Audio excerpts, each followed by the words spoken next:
کہتا ہوں ہم محرم کے آتے ہی 10 مجالس سجاتے ہیں ذکر امام حسین کے نام پر، ذکر شہدائے کربلا کے نام پر۔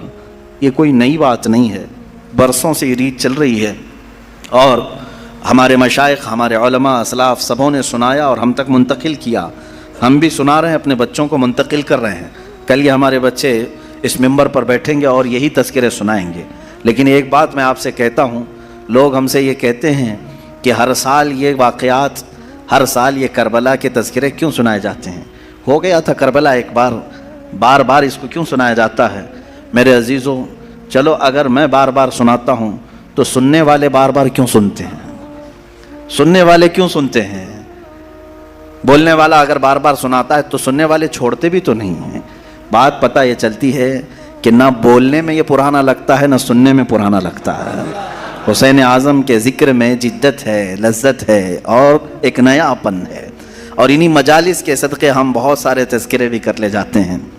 عزیزان گرامی، یہ تمام ہماری محافل کا سب سے پہلے میں شکر بجا لاتا ہوں رب ذوالجلال کی بارگاہ میں، اس کائنات کے خالق نے، ہم سب کے پالنہار حقیقی نے ہمیں اس دنیا میں وجود بخشا اور پھر حکم یہ دیا کہ تم زمین پہ چلنے والی چیزوں کو غور سے دیکھو۔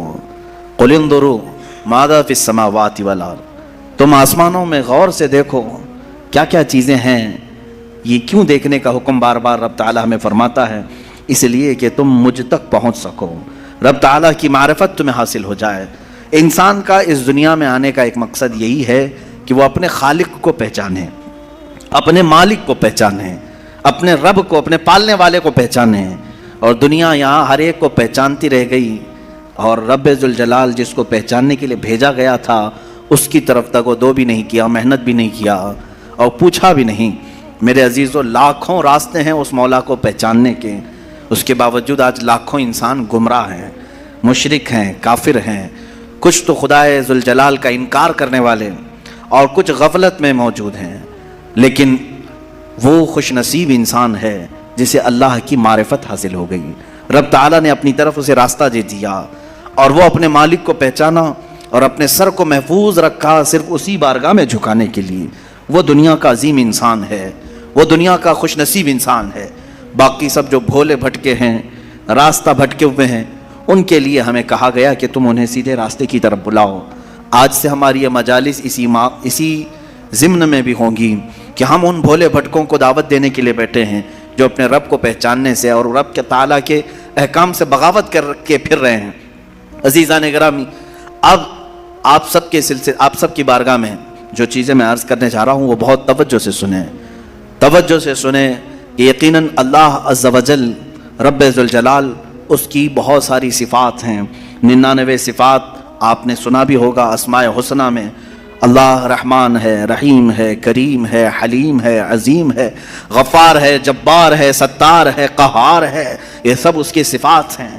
اور ہر صفت کو پہچاننے کے لیے زندگیاں لگ جاتی ہیں۔ اللہ تبارک و تعالیٰ کی بارگاہ میں پہنچنے کے لیے انسان زندگیاں لگا دیتا ہے، اور بعض لوگ یہ سمجھتے ہیں کہ ہم گھر بیٹھے ہی اللہ تعالیٰ کی معرفت حاصل کر لیں۔ ایسا نہیں ہے میرے عزیزو۔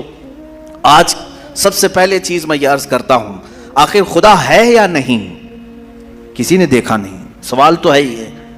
ہم تو چلے روایات کے اعتبار سے، ہمارے گھروں سے ہمیں جو علم دیا گیا ہے ہمارے ماں باپ کی طرف سے، اور ماحول نے ہمیں جو علم دیا ہے وہ یہی ہے کہ ہم بولنے کے قابل ہوئے اسی وقت ہمیں کہلا دیا گیا تھا لا الہ الا اللہ، اللہ کے سوا کوئی معبود نہیں۔ ہمیں اللہ کے وجود کا بہت بچپن میں ہی علم دے دیا گیا، لیکن ہم بڑھتے بڑھتے اب زمانے کو دیکھنے لگے تو پتہ چلا کہ یہاں بہت سارے دہریے بھی ہیں، ایتھسٹ ہیں، جو خدا کا ہی انکار کرتے ہیں کہ خدا ہے ہی نہیں، کوئی دین ہے ہی نہیں۔ آج میں ان کے سلسلے میں عرض کروں گا کہ آخر ایسا کیسے ہو سکتا ہے کہ کوئی خدا ہی نہیں؟ یہ اور بات ہے کہ ایک ہے، دو ہے، کون ہے، اس پر الگ بحث، لیکن جن لوگوں نے کہا ہے ہی نہیں تو مجھے تعجب ہوتا ہے کہ آخر عقل تمہاری ہے یا نہیں؟ عقل سے اگر سوچو گے تو پھر تمہیں مجبوراً کسی نتیجے پر جانا ہوگا۔ امام اعظم ابو حنیفہ رضی اللہ تعالیٰ عنہ دہریوں کے لیے کھلی تلوار تھے۔ دہریہ کس کو کہتے ہیں؟ جو خدا کا ہی انکار کرتا ہے۔ یعنی کوئی نہیں ہے، نہ بھگوان ہے نہ خدا ہے، کوئی چیز ہے ہی نہیں، ہم خود سے چل رہے ہیں۔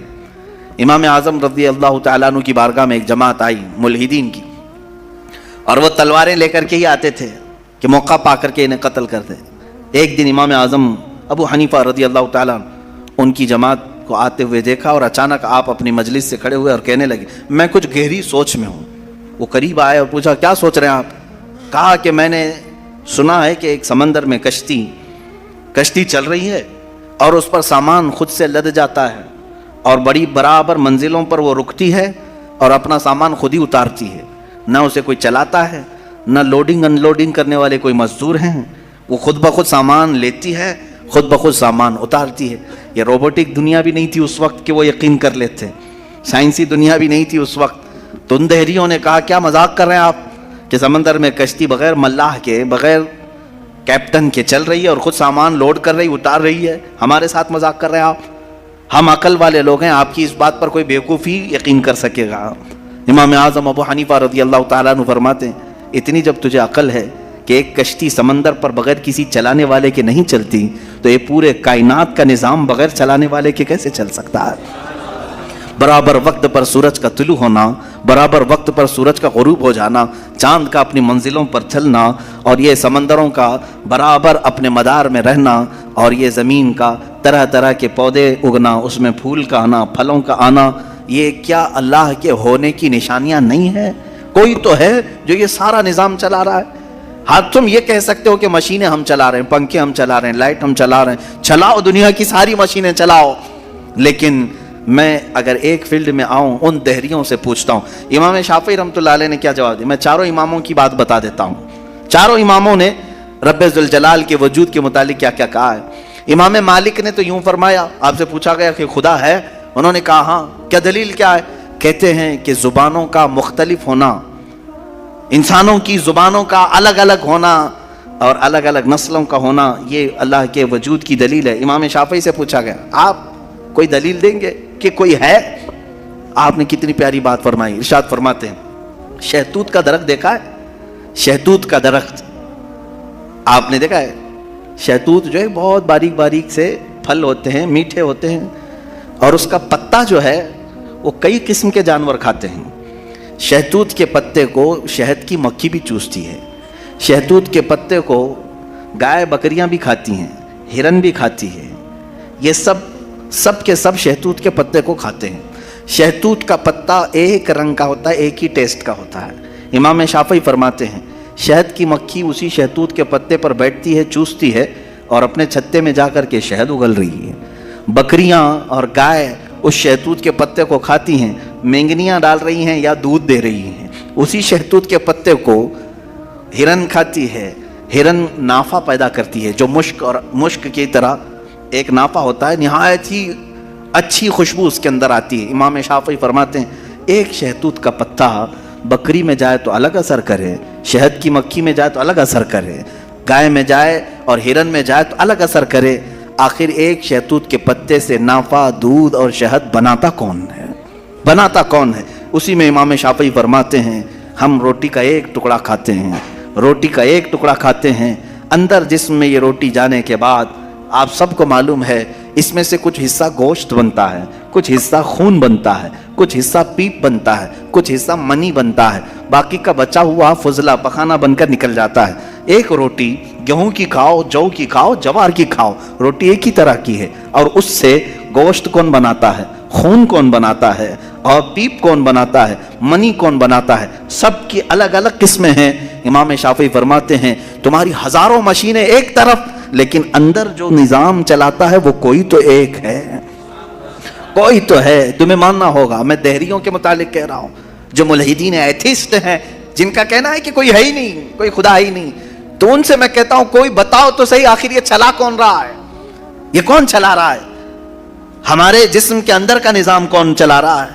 اور قرآن نے انہی کی طرف بار بار اشاروں میں بتایا ہے، آیات میں، کہ کیا تم دودھ کو نہیں دیکھتے؟